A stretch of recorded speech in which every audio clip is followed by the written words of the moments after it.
Telugu Desam party కార్యకర్త రాజుపై చేసినటువంటి దాడికి సంబంధించి వైసీపీ మాజీ ఎంపీ నందిగం సురేష్కు మంగళగిరి కోర్టు ఒక జూన్ 2 వరకు అంటే 14 రోజులు రిమాండ్ విధించింది. అయితే ఈ నేపథ్యంలో శనివారం రాత్రి జరిగినటువంటి ఘటనకు ఆధారంగా రాజు భార్య నందిగం సురేష్పై కేసు పెట్టడంతో తుళ్ళూరు పోలీసులు నందిగం సురేష్ని ఆదివారం మధ్యాహ్నం అదుపులోకి తీసుకున్నారు.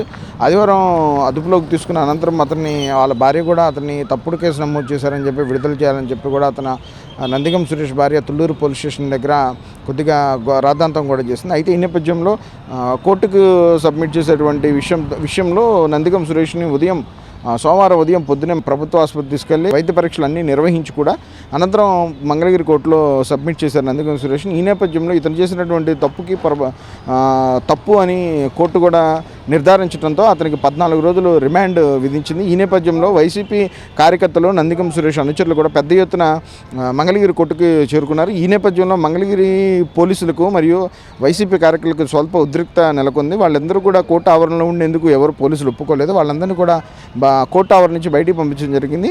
అనంతరం అతన్ని గుంటూరు జిల్లా జైలుకు తీసుకువచ్చారు పోలీసులు. వీడియో జర్నలిస్ట్ కృష్ణతో వెంకటేష్, మెగా 9 టీవీ, గుంటూరు.